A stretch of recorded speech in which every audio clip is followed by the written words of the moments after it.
So guys, today is January 2 and walang halos na ako sa mall. It's 10 a.m. And yung Malyari is showing at 11 a.m. So magdadala mo na ako may pagkas. Hi Kai! Hi! Hi! Yeah, this is us today. Hi! So yun na, cinema. The cinema. So yun na, tickets. Ayun na Malyari, mami. Hello po. Yung cinema ng Rio. Ano? So since medyo maaga pa kami, no? Meron pa kaming time maggala-gala. Yeah, so meron nag-check ng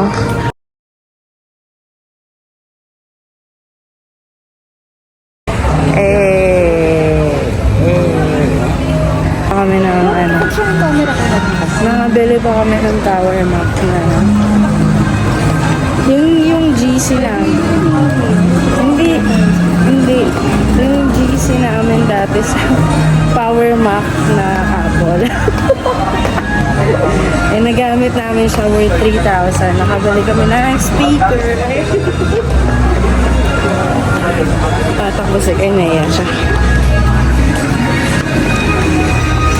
Mami!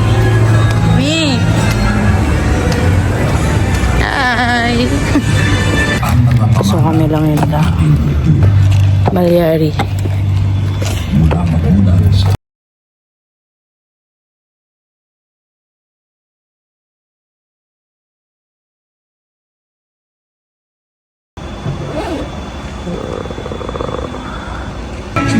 So dito kami nag-stay sa second to the last room.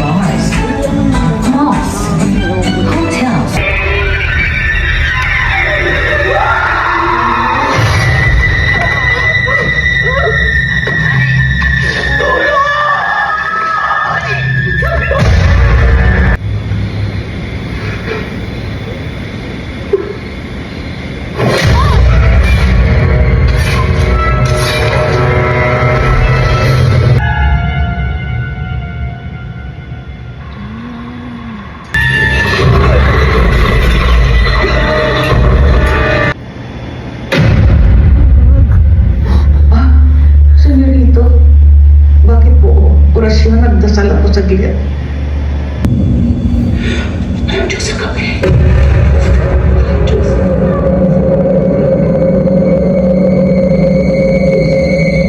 Huwag ka nang babalik.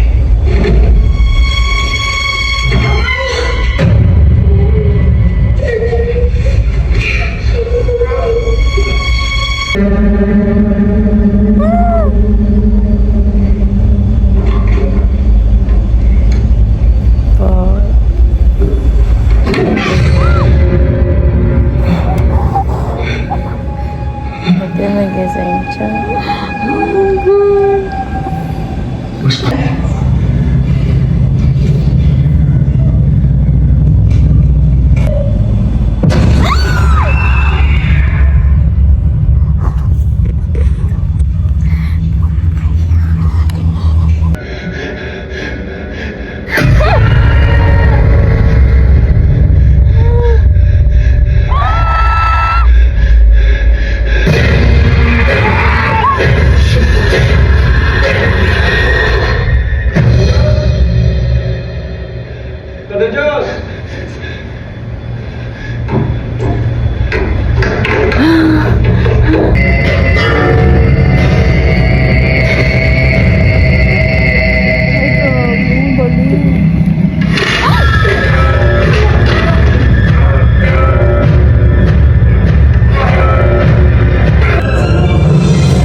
Okay, so guys, yun na nga, no.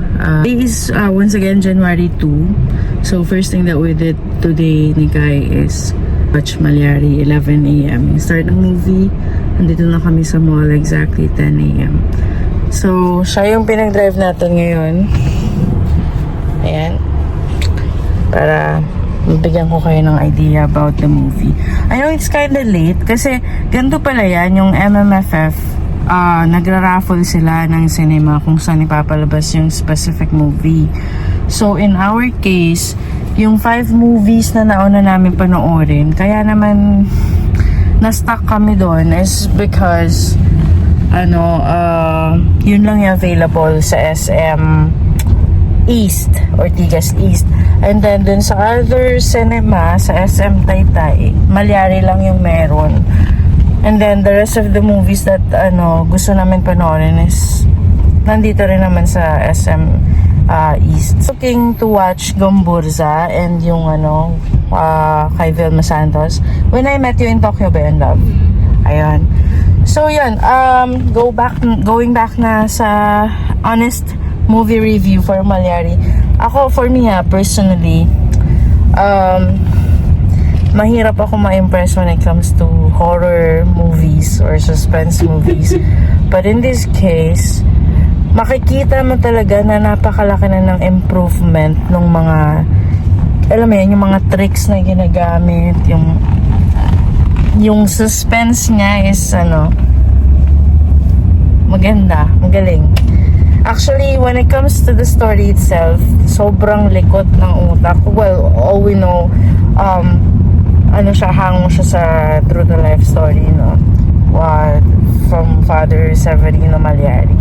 So, he is the first serial killer, Filipino serial killer sa bansa natin. So, based siya sa true to life story, pero ang likot-likot nung utak nung writer, nung mga tao behind this movie, kasi alam mo yun, nagkaroon ka ng idea na meron palang ganun.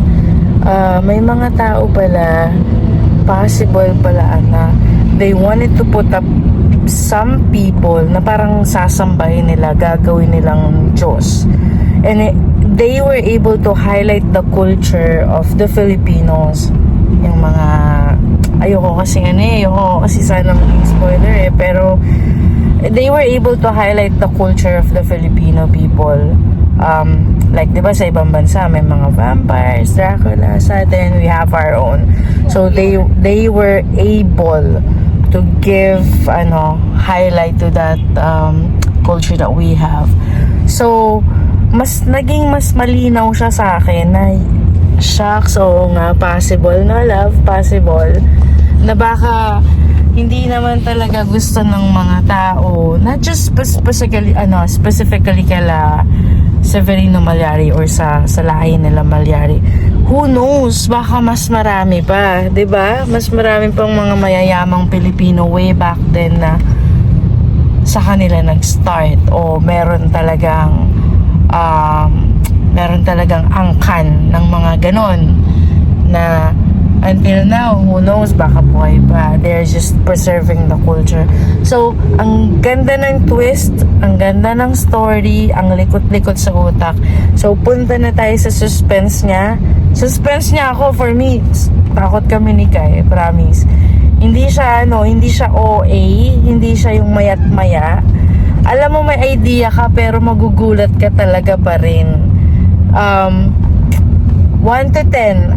Ako I'll give Malyari story. Ang ganda ng plot. Luma. Current. Middle. I'll give it a 10 for me. I'll give it a 10. Kasi siya. Hindi lang siya basta story na may maipalabas lang. Bukod sa binigyan niya ng kulay, yung kultura, binigyan niya ng takot, binuhay niya yung takot. Binigyan niya rin ng liwanag yung may mga tanong tayo, mga blurred lines natin, nilinaw niya. And pinakita rin dito yung sakripisyo dahil sa pagmamahal. So, gusto ko siya. 10 siya sa akin. So, tatanungin natin si Kai after namin mag-turn. And we'll get back to you. Malapit lang kami sa bahay. Sobrang lapit lang ng mall kasi sa amin, guys. Ayun. Ikaw, mami, anong mo? 1 to 10. 1 to 10. Ako 10. 10. Okay. Alright, so there you go. So 10 kami. 10 kami both. Hindi, 10 kami parehas na kayo yung rating namin. Ang galing ni Piolo, no? Galing ni Piolo. Ang galing ni Piolo. Siya naging best actor, pero Hindi. bakit lang natin mapanood yung Yes. So just to be fair, guys, papanoorin naman yung Gumbursa. It doesn't mean naman na sino yung best actor natin? Juanito ba? I forgot. Sorry one something. Na which is balita ko is magaling daw yan sa mga teatro. So talaga siya.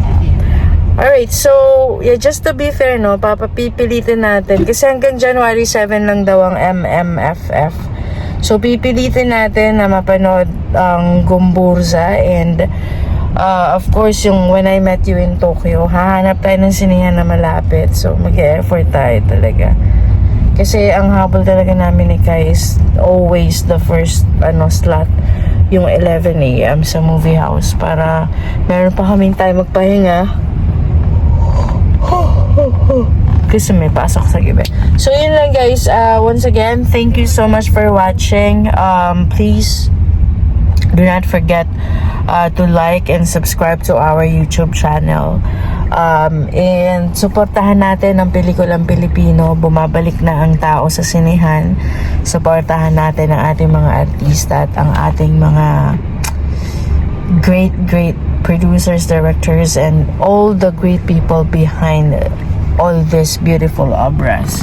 So yun, salamat and take care. Dito na kami. Bye!